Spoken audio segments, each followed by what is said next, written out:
with builds that are actually quite different between the two.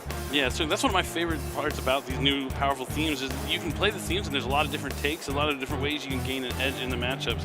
But they're definitely going to both be playing sprites with one, using the adventure package, which we saw some players in Minnesota using the adventure package with sprite.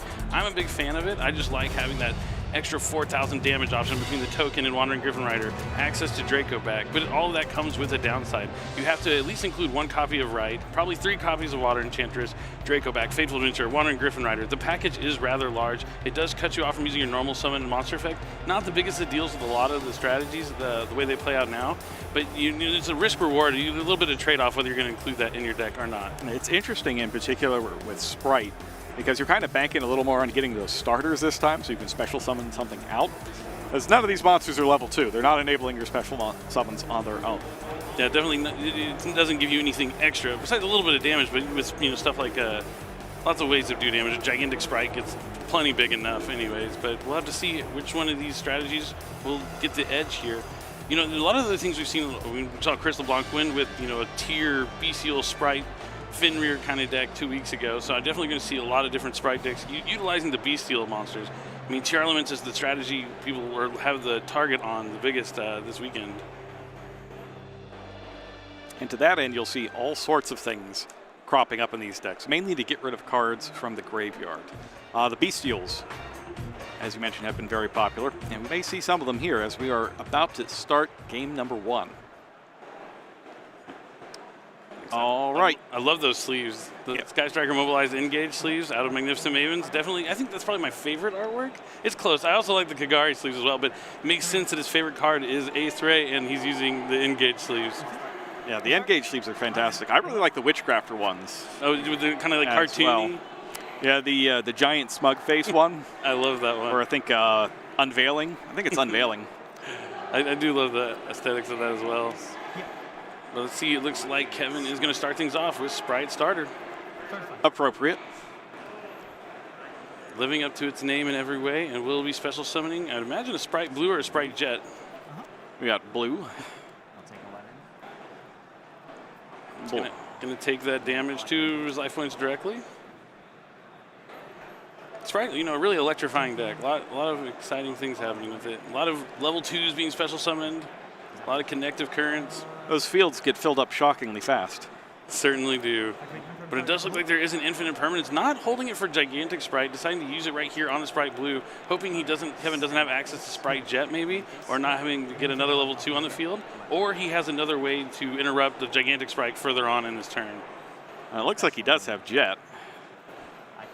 That's fine. Yeah, so definitely not stopping. I mean, I guess he does with the Imperm. He stops Blue from searching red, which is something. But he's still going to be able to get access to Sprite Smashers off of Sprite Jet. Sprite Smashers is really like the key part of why Sprite succeeds so well. It's one of their best cards. Being able to deal with pretty much anything your opponent has is really fantastic. Goes into Sprite Sprint next, the new one from Darkwing Blast. Now that's going to let him send a level 2 to the graveyard. Going to send the Nimble Angler. Now that's kind of a new thing. You didn't see that before the Sprite Sprint because you didn't have a good way to send it directly to the graveyard. Doing it this way lets you get 2 more Nimble monsters out of the deck. In this case, the Nimble Beavers. Nimble Beaver has that new super rare in the OTS pack. You want to definitely check out your local OTS and get your hands on those. Summon Gigantic Sprite. Yep. And now we're going to see a Link Summon. You can't use Sprite Sprint as a material for a Link Summon, but you can certainly use it for an Xyz Summon. And that Gigantic Sprite really is gigantic as well. Yep, gets that doubled stats thanks to having that extra deck monster underneath the material. Special summon Swap Frog from the deck to send a Swap Frog from the deck to the graveyard. Yeah, see, this is what I was talking about. Holding, I guess if he held the Imperm, there would just be a red on the field that would negate the Imperm. So yeah, I guess he was definitely in the right to use it right away there. It does keep him 1 less monster, so he can't keep the Gigantic Sprite around here. So he has to go Elf now back into the second Swap Frog if he wants Toad. Yep, looks like that is the path he has taken. Going for the classic Sprite Elf, totally awesome combo. Loses hard to some counter cards that you're going to see inside of Dark Ruler No More, Lava Golem. Yeah, like Lava Golem will just devours this field up. I knew you were waiting for that one. You know I love the Lava Golem. It's a good one. Definitely a good card to have it as a tech option right now. Because, yeah, a lot of these decks do put up at least 2 significant monsters you want to deal with.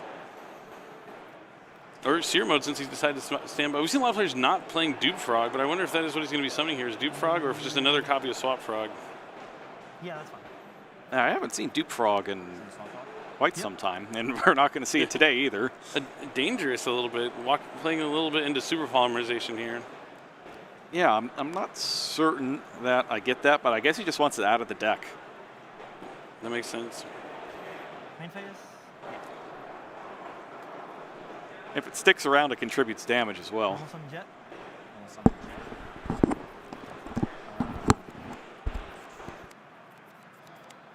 All right, normal summon Sprite Jet.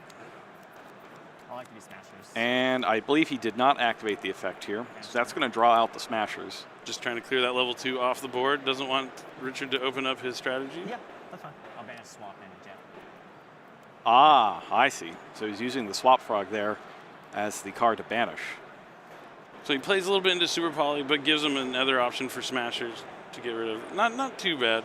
Yeah, I'm not really expecting super polymerization, I think, in game 1 here. Tries to get to the main, get out of the main phase, but still in the main phase, Sprite Elf is going to bring back Sprite Blue. You're going to chain Called by the Grave, and that's tough, because you want to save the Called by for the Frog. Yeah, especially seeing the call by for the Totally Awesome. That is the direct answer to Totally Awesome, especially with the Sprite. I guess you could always chain the Sprite Elf, bring it back, but... Interesting, okay. He's going to let that go. Sets one more card, and that'll do it. Yep. Yeah, not finding any ways to extend onto the field, get any other level 2s to continue a strategy. Like Sprite, it's kind of a snowball. As soon as they get one level 2 on the field, they're going to be special summoning a ton of monsters. Blue's going to get another monster. Jet's going to get a spell or trap. You can just kind of keep going. When you go to Gigantic Sprite, summon another monster from the deck. Elf is another one from the grave. But if you can never get that initial level 2, none of the other stuff matters. Yeah, like this game really hinged on whether or not Kevin had another level 2 in hand when he just fired off the starter right away. And I guess the thing is, like maybe you look at it and you say, well, that's good. Maybe they're just using starter first because they don't have something else, but that's not really the impression I get from it when you just fire off starter. I think it's more like, yes, I've drawn starter. I shall play the good card. It says start, so I think this is the one I'm supposed to lead with. Makes a lot of sense. But it looks like Jet grabbed another copy of Smashers, I believe. Double Smashers is interesting. No, maybe it wasn't. I wasn't able to tell what it was, but I do like double Smashers. I like playing 3 Smashers, honestly, because if you draw it, you don't have to get it with Jet. You can grab something else like Sprite Starter. Maybe this is what he grabbed off the Jet, was the Sprite Starter. Starter? Yeah, I think that's right. All right, so we've got Jet on the field. Yep. And who's that? Is that Pixies? It's either Pixies or Red. It kind of looks like Pixies. With the image there. Yeah, he's got the kind of like that border on the front of the things that makes it a little tougher to see.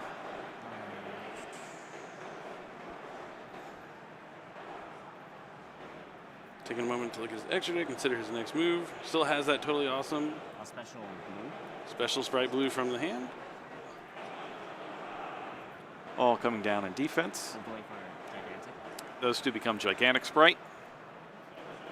Gigantic effect. That's fine.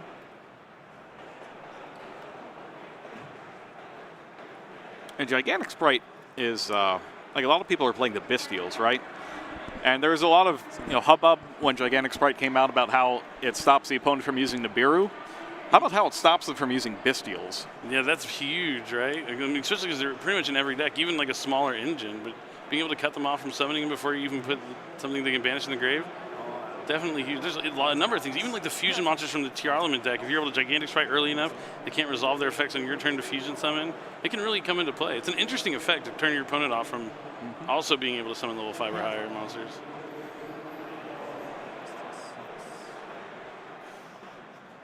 I'll attack on Gigantic for 1600. All right, Sure, goes to battle. Yeah. Droplet. Forced a Forbidden Droplet, sending Forbidden Droplet just to have the attack of one of these monsters, probably the Toad. That's interesting. Maybe it's battle phase, he goes to negate the Toad, and then he has evenly matched. I'll send it. Hands that over. And then 30. Come on. If he's maining evenly matched, that would be pretty amazing. That's the only. I think that's the only like a good card he could have in this situation. Main deck evenly? It's a good one, but yeah, not something you're probably gonna expect in game number 1. And then gigantic attack for 16. All right. Oh, it doesn't have anything under it. Yeah, you're right. Yeah, so it's 1600. So The droplet sent a spell. Like the sprint. No monster, so the toad was able to chain to it and then steal it. Add them at 5,000. So Kevin also gains a forbidden droplet to his already strong board. It's quite formidable. That was the word I was looking for. And then the toad's probably just going to spring back. Yep, Elf will definitely gain its effect back to be able to use during Richard's next turn during the main phase. Yeah, I'll pass turn. I'll draw for turn? Yeah. See if there's anything Richard can do to climb out of this hole. This is tough. Once you get behind in the Sprite mirror match, it can be really tough to climb back into it because it's just so many resources, so many options. But you know, this was where that second Smashers would come into play. If you did play 2 copies, he would be able to search a second one to grind out the game. But instead, gets a Sprite starter, still able to make a board and everything. But I like playing multiple copies of Smashers. All right, so Elf is going to chain to bring back Toad. He sits on the droplets for now. So Jet's going to resolve. Gives him a chance to get something like Smashers or a starter to be able to play past the Toad potentially. The Toad and Red. And I think you were right, the initial one is Pixies. It has that weird kind of like artwork next to that red. I can easily tell. And it looks like Sprite Blue is going to be special summoned. I'll chain Toad. Yep. To destroy it, sets my And that's going to be negated by Totally Awesome. And it will set Sprite Blue to Kevin's side of the field. And that's going to be it. Yep, very good opening for Kevin there.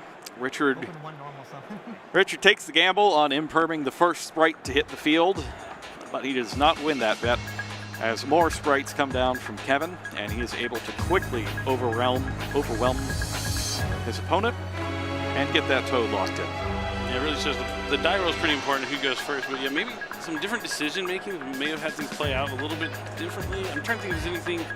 So with the imperm, if you hold it, obviously you can hold the imperm for the gigantic potentially, but you can even hold it all the way maybe to like Sprite Elf, because a lot of times they use the Sprite Elf to bring back the second Swap Frog that they need for the second Aqua to make Totally Awesome. So you can just save it and imperm that Sprite Elf, and then you don't have to deal with the double Toad. Well, you know, a single Toad that's going to come back after it uses its effect from Sprite Elf, but yeah, there's a lot of other key times you can use imperm against Sprite besides that blue summon, because if you stop the blue, if they have any other Sprite in their hand, it's just not very good. He's probably thinking, well, if I let the blue go, then he will have red.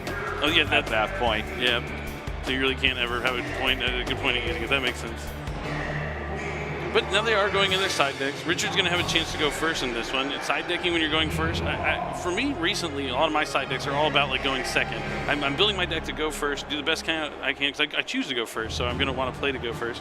But then my side deck is just filled with those board-breaking cards. Dark Ruler no more, evenly matched. We already saw main deck Forbidden Droplet. I don't think Droplet's too good in this match, but you're still going to want it to be able to stop Elf and Toad. But definitely things like Dark Ruler with Lava Golem was one we were talking about. Yeah, lots of going second cards, but you know, you can always put in a lot of other going first cards, like, you know, Solemn Judgment's always a good one. Not as good as it once was, since all these decks kind of play similar to like how Dragon Link used to feel, where every card in their hand is just going to keep on going. You can't really just negate one card, and then it's going to end their entire turn. So Solemn Judgment not as good as it once was, but maybe backed up beside some sort of continuous trap card locking the opponent out of the game could be good, but we'll find out what the side decks are going to do here in game number 2 of our third round of Swiss here at YCS. Third round of Swiss. Now, the lunch break didn't count. That wasn't a round. Oh, there was a lunch break? It was just a lunch break, I didn't even know. I was wondering why that last round was a little longer. Lunch break for the duelists, 30 minutes between rounds 2 and 3. It looks like Rite of Aramis here is going to be activated right away here from Richard. That's going to get him an adventure token and Faithful Adventure to the field. It looks like the token's still deciding what position it's in. No, it is in defense mode. All right, then he's going to pitch Nimble Angler for Swap Frog. 2, 3. Yep, and the Faithful is going to be able to chain block, so we won't be able to negate anything. That has to directly chain to the effect. Angler summons 2 Nimble Beavers from the deck. Faithful Adventure adds Draco back, and the Swap Frog is going to send Swap Frog.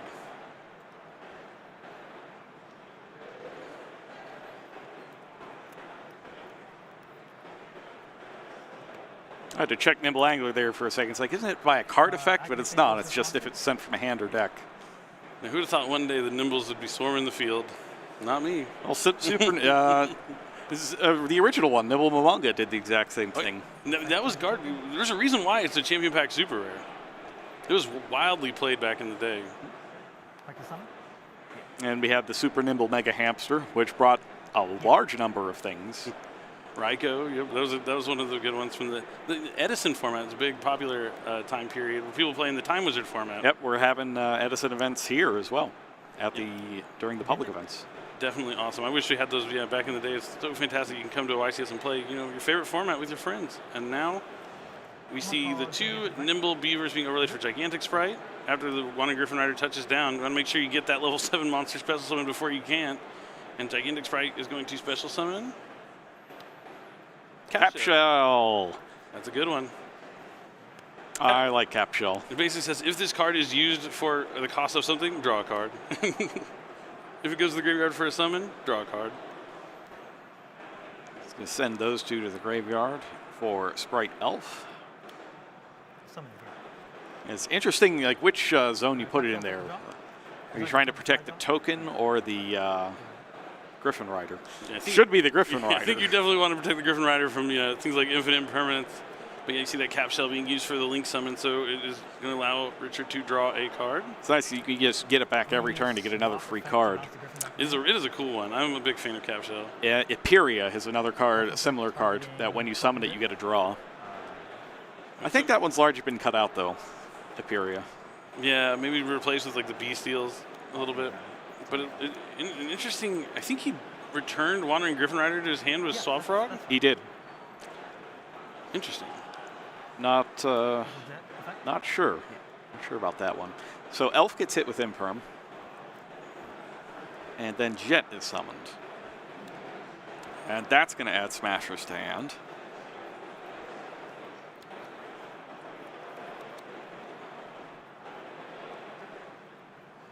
Now another Link summon. This one's probably going to be Sprite Sprint. Or IP Masquerena. Yep, it's IP. Yep, that's a Link 2. You don't want to do level 2s, rank 2s, Link 2s.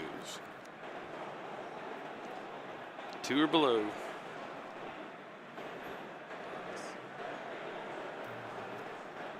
And from here, I'm just going to pass turn.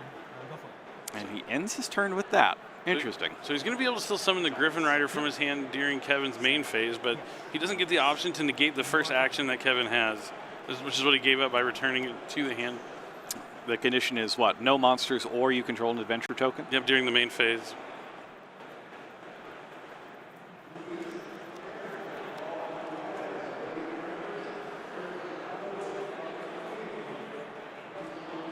And another upside, if there's another Draco back in the deck, it will trigger Faithful again, but usually not the case. I'm just trying to figure out what was the value of pulling back the Wandering Griffin Rider as opposed to leaving it. I'm unsure, but it does look like, I think you use Sprite Elf, and then it's going to be met by Bestial Magamut. I'll chain Jerusalem, target my Capshell and Griff. Oh, and now he's going to try and chain his own Jerusalem to target his own Capshell, so it will stop Kevin's Magnamut from coming out since the card is no longer there to be banished by the effect.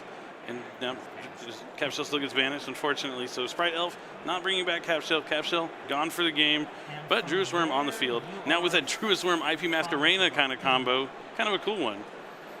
Yeah, now we're getting some damage here. Sprite Red is up next. Yeah, I could see him just going into Nightmare Unicorn right here, spinning back probably the Sprite, and then send. No, you want to spin back the Angler and send the Sprite. Summer, I'm going to call Griffin. Oh, and he also has the Griffin Rider as well. So I'm surprised it took him this long to summon it back to the field.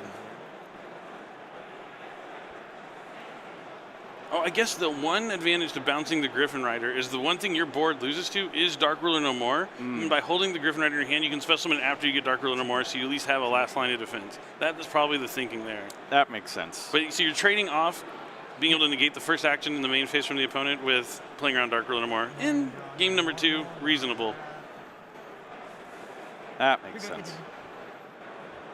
I wonder how much Dark Ruler we're actually going to see this weekend, though. Yeah, it's kind of fallen out of favor a lot because it just doesn't do enough. You usually need it in combination with other cards. It's good against Sprite, but you know people are more so looking to counter the Shiju Tier Element deck than the Sprite deck going into this weekend. But that's also a great time for Sprite to take an opening they may not have already had. All right, so now we're getting the Unicorn. Chain link 1, unicorn. Cost. Target. And then the Jerusalem will send the other one. So IP gets to deal with 2 cards. Technically dealt with 3 because the Jerusalem stopped the Magnum from even touching down. Yep. All this extra value in other places if you just have to look for it. Good stuff. Good stuff this game. 3 in hand, right? 1 jet. Love that alternate art on Maximum Gold Eldorado. Probably one of my favorite ones. It's between Nightmare Unicorn and Eldritch, the Golden Lord himself. If you don't look at it too closely, you might be fooled into thinking it's IP Masquerena riding the Unicorn. Yeah, I always thought that, yeah. But it's not. It's Ibley. That's right. It makes sense because IP summons Unicorn probably more than any other card in the game. Right? And they have very similar outfits and color schemes, too. 6. All right, so we got a Pot of Prosperity for 6. Now picks up Gamma, Imperm Driver, Sprite Blue, Nimble Angler, and a Bestial.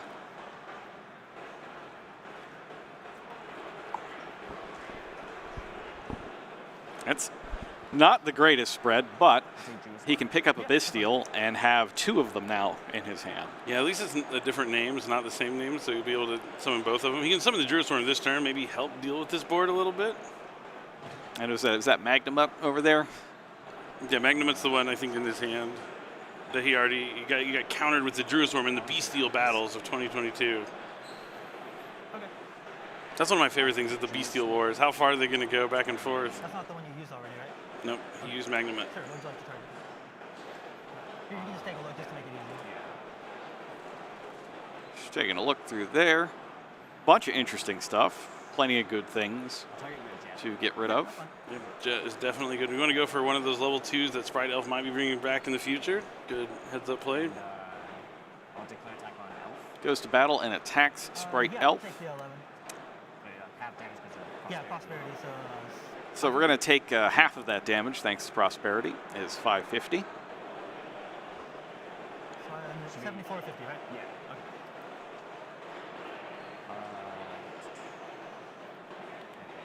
Main phase 2. Yeah. Standby. Main.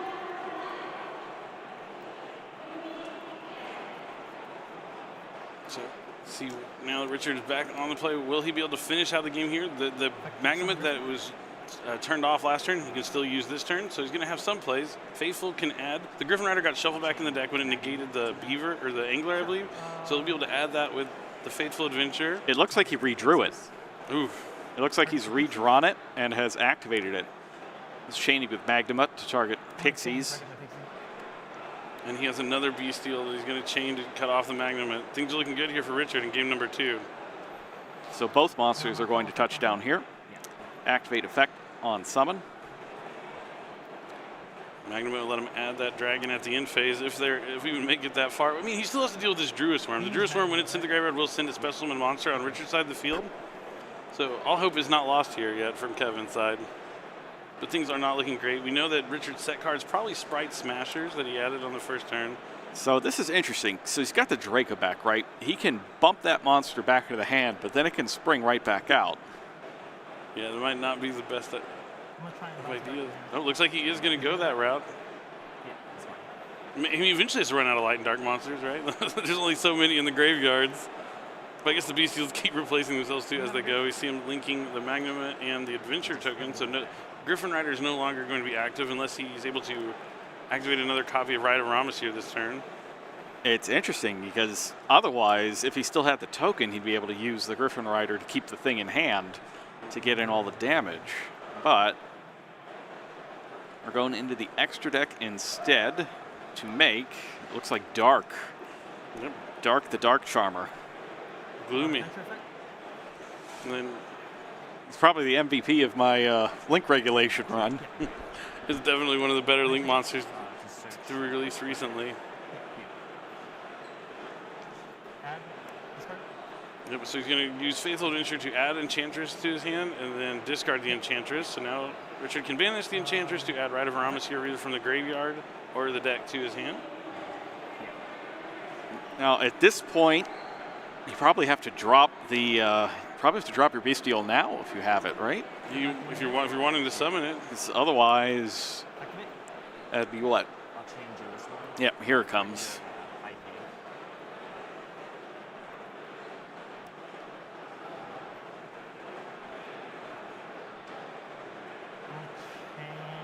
Okay. I think if you want to negate one, the one you're going to want to negate is the Druid's Worm, probably, because it. Oh yeah, I don't have token. Yep. Sorry. Oh, but he doesn't have the token yet because he Yes. decided to go this way. Yeah, Here's- this is the exact issue with going this. Was there a different way? Yeah, you could have maybe linked to something different and then got the right and then linked away the token later on after. It's tough. There's no really way to link the token and have the Griffin Rider be available because the second you link away the token, the Bestials come online. Does he have access code talker in his extra deck? What do you got right now? Every time I use Sprite, I always want it, but I don't see a lot of players using it. Well, we'll see right now if he's got it. Because that's a 3 and can be used as a 1. And we're either going to see a link 2, a link 4, or a link 5. Alpha effect. Link 2 for Sprite Elf. That's -3 link rating. But Elf is going to bring back that Swamp Frog. And they're going to combine into Gigantic Sprite. Sure. Gigantic effect. Let's get another level 2 out of the deck. So right now he has 32, 52, 72. Yeah, blue and then Jet, and then he has Smashers. So this should be. Oh no, but he still has Magnum to deal with also in Kevin's hand. And Oh, he can still go into another ring too, also. Or link. He's lots of ways to keep on going beyond. you know what card I haven't seen people using that I really like is Sprite Double Cross. Ooh, Double Cross is a good one. Yeah, out of Darkwing Blast. It's a really versatile trap that kind of lets you do a variety of things. You can take your opponent's monsters. Oh, Soul Goes Sweeper. for Soul Sweeper. Onimibar's Soul Sweeper. Just got an ultra rare in Magnificent Mavens. This is why. It's definitely a good one. Kind of, I always think of Destiny Hero Doom Lord when I see that card. Just, it's going to deal with your opponent's monster. Not for always, but for a long enough time where it might as well be always. I mean, the difference is you're allowed to attack Big difference. with the Soul Sweeper. Not so much the Doom Lord. But Richard evening things out here in game number 2, going into game number 3 in this Sprite mirror. Well, sort of, it's hard to call it a mirror match because one is basically just Sprite Bestials. Well, the other one that has Bestial Sprites, but also including that adventure package. And we saw the adventure package really play a key role in that matchup in game number 2. It worked really well going first. I don't know how well it's going to be when you're going second in game 3. Yeah, you need a legal knight or something to help with it. Maybe even side out the Enchantress package. That's what I was thinking, is what if you side it out and replace it with like just a pile of removal? Just go second. All those going second cards. I like that. Or yeah, we also could see like some monster effects from the hand maybe going in. I know a big one. A lot of people side when they're going second only. Don't like to make it as Side-Frame Gear, Gamma, and Driver because it's one of those cards that when you go first you don't want to draw it. It's a big package. You play 3 plus the Driver.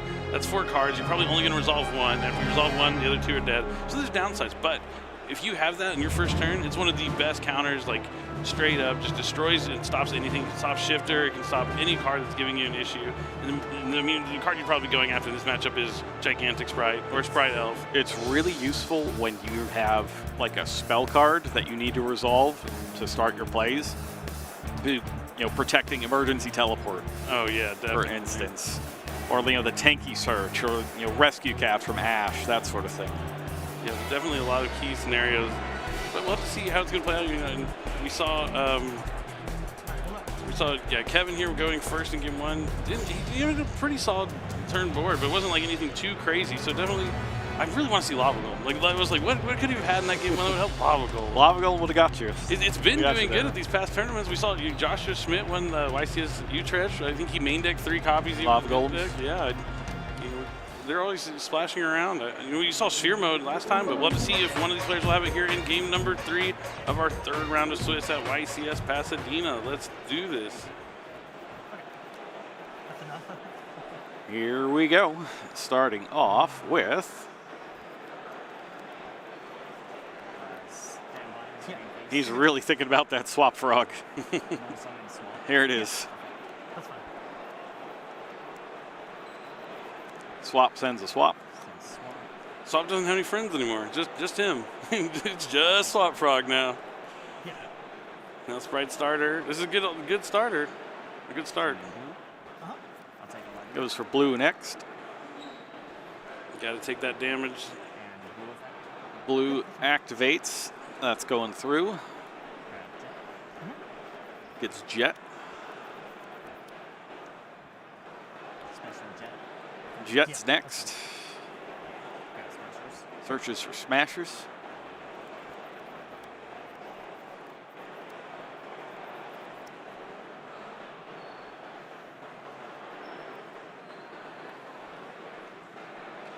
Let's see what is next. Will it be a gigantic sprite or will it be a sprite sprint? Usually sprite sprint into gigantic sprite. It's interesting because this particular line of play actually makes you vulnerable to Nibiru if they had it, because you haven't got the lockdown from gigantic. Yeah, that's what I was saying. The last time I was using Nibiru, I was saying that, but because my opponents kept just going gigantic sprite first, I'm like, doesn't it make more sense to do this? And they're like, no. I'm like, you must know I have Nibiru in my hand. I'm much too anxious about this. I'm giving away my secrets. Yeah. But yeah, Sprite Sprint is going to send down a level 2, and it's going to be that Nimble Angler.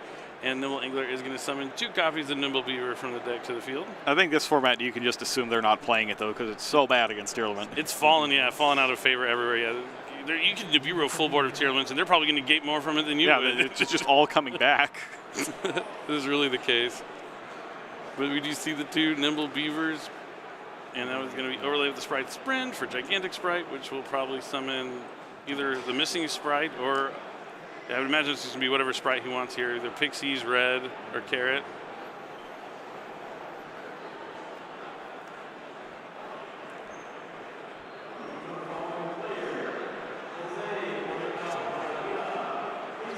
Yep, there's Pixies.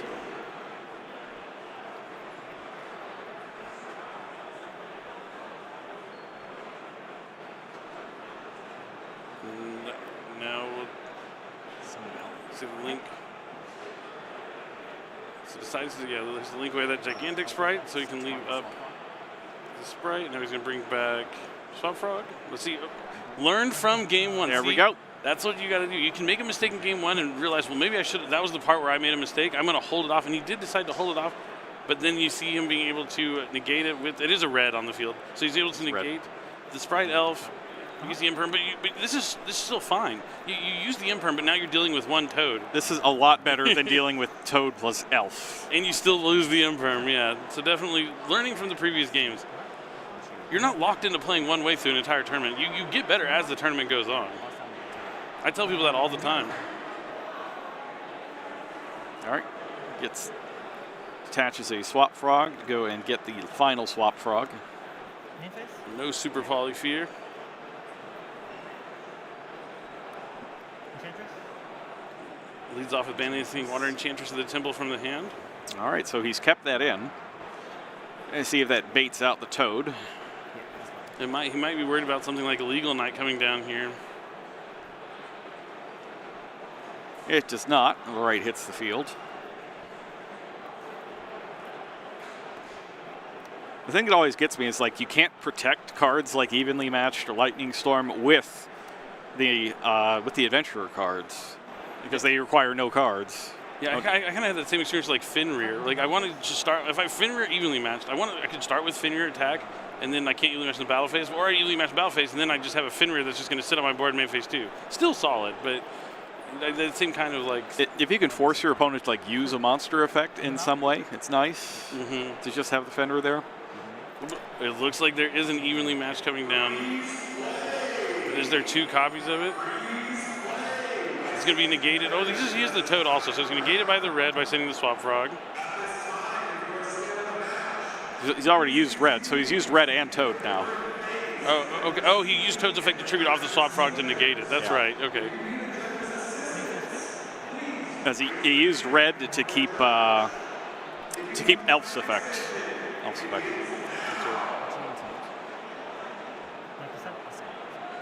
Oh, but that was on his. Oh no, turn. that was his turn. Yeah. That was his turn. So it's all right. All the negates forced out now. Toad sets the right of Aramis here. Might as well, right? Yep. If he's only playing one copy, he's not going to be able to get it from his graveyard with future water enchantresses, which is a fine way to play, because a lot of times drawing double Rite of Ramus here, not great. So a lot of players only use one, but normal summon of Nimble Beaver coming down. This would be a great one to just have the Lightning Storm. Evenly matched Lightning Storm. That's going to be met by Infinite Impermanence. We're trading cards back and forth here. Yeah, that's fine. Kevin in the driver's seat, but Richard Goes with Gamma Burst. Is that Gamma Burst? No, and Sprite Starter. Yep. So let's see if he's going to have something to gate it. But Ash Blossom and Joy Spring, definitely an option maybe in Kevin's hand. Is that Starter? It That is Starter, huh? Our monitor's a little far away. A little. Yeah, I have no problem seeing it when it's upside down, but right side up, I can't figure out what it is. Sprite Blue is coming off the starter, but with time winding down, sometimes you got to pay attention to the Sprite Starter. You don't want to take too much damage. We still have 10 minutes. They have plenty of time on the clock. Both players playing at a solid pace throughout the entirety of the match. This is tough because he's already used his battle phase this time on the Evenly Gambit. That is huge. Oh, Go Artifacts. Hi, Artifact Sanctum. Interesting. Yep. All right. When you go first, there's plenty of cards we've been talking about. I was talking about Solemn Judgment you could put in. Yep. Sanctum and Scythe, definitely fantastic ones. Let's see if he's got the droplet there. Richard did draw 2 copies of Droplet in game 1. We know they are in the deck, but does he have it in the hand right now to stop this Scythe? Doesn't look like it. So now Richard's game plan, probably fill the board with as many level 2s as you can and survive. It looks like he's going to grab another copy of Starter, so plenty of Sprite cards. I would imagine that means Richard has his copy of Sprite Smashers already in the hand. Yep. Yep, and I'll pass.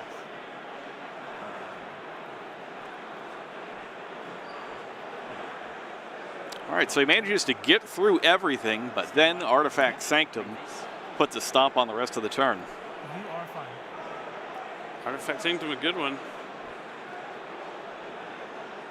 You don't really see a whole lot of it. Like, I know a lot of people say a lot of things about Artifact Scythe, but for all of the words shouted into the void on Artifact Scythe, not very many people play it. Yeah, very true. Unless you're playing like maybe the Draco Slayer deck, they have a cool combo with Dweller and the Tith that I like. But it's definitely not. It's probably the first time I've seen Scythe in a while. Like, we didn't see it at all really in Minnesota. Like, we haven't seen it in a significant number of events, probably since like Hartford. I mean, with the Bestials, Fenrir running around, there's so many other ways you can still play beyond just using your extra deck too. Probably speaks to why it's gone down in popularity. In this particular circumstance, though, very good. In a Sprite Mirror match where you've already exhausted all their other options, and then the last thing you do is summon the Scythe, yeah, solid. Yeah, that's fine. Sprite Elf coming down. Now let's see, Richard's going to need to time his Smashers appropriately. Sprite Elf being a quick effect can make it a little tough. Looks like he's going to go ahead and just use the Elf effect to summon back Toad. Why not? Probably the best thing you can be pulling back.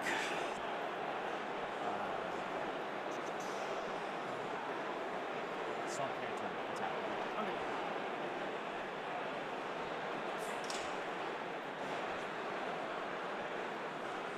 I'll enter battle phase. Sure. Kevin going into the battle phase.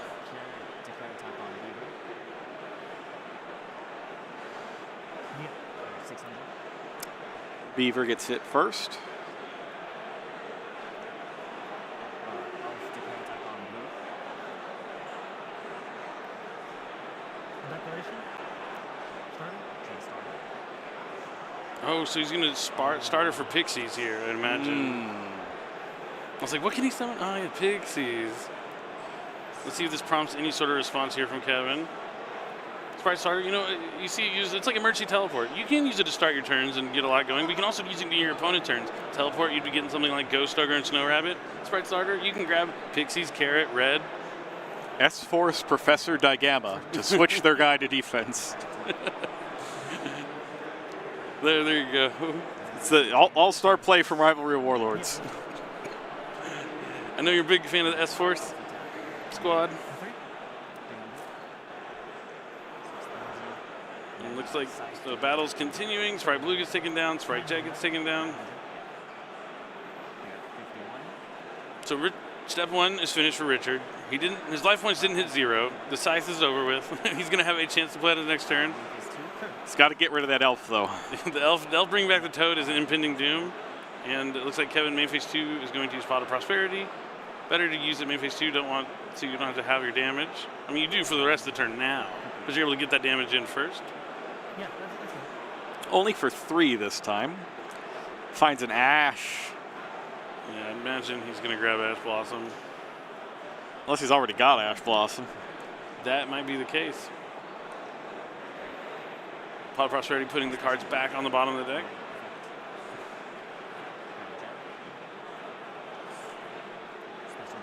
If he got Jet. Now he's going to grab maybe Sprite Double Cross. Nope, Sprite Starter. Sprite Starter again. There's me being hopeful. Sprite Double Cross is really cool. Like you can either take your opponent's monster to a zone one of your elite monster points to. You can take one of their monsters, attach it to one of your Exceeds monsters, or you can just special summon one for your opponent's graveyard, I believe. It's definitely a cool card. Now we see someone for the Djinn Buster. Yep. It's going to give him a monster effect negation during his opponent's turn.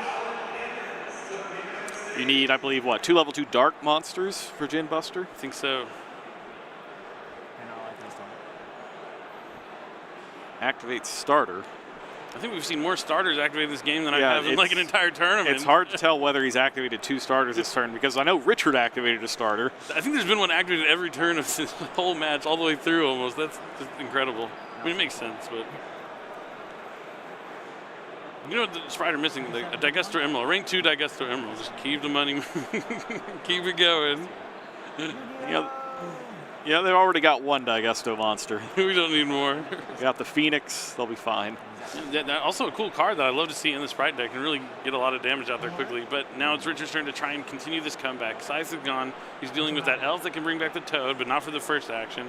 And Djinn Buster, which can negate a monster effect. But it just looks like he's going into battle to try and attack over the red. Oh, but Kevin has Pixies. One has Pixies. Brutal. It's a good match, though. It was a pretty good match, especially the way that Richard kind of came back after that first one. Refocused itself, was able to get things done. It's awesome when you can see like improvement in play in a match, a single match. Like it's not about thinking, oh, I lost game 1. It's like, oh, I lost game 1. How can I improve myself? And we literally saw the improvement, and it paid off. Like paid huge. Well, he still ended up losing the game, but it made the turn 1 not as bad for him in game number 3. Like we could see, the way that he could win. Yes, before in game 3. There's just no way in game 1 that one's been a blowout. Yeah, in terms, it's a dicey one. It's not as like stable as it has been. Like you still want to use 3 in all your decks a lot of times. At least have it in your side deck because it's really good against all the matchups. Like you can hit Recalos, which is a big one. Since they can't chain block it, you can just do it right away. You can hit Barrier Statue of the Stormwinds against Flunderies. Just hitting the Flunderies monsters is also a big option. Definitely a lot of cool things, but we'll be right back with an interview with our winner, so don't go anywhere.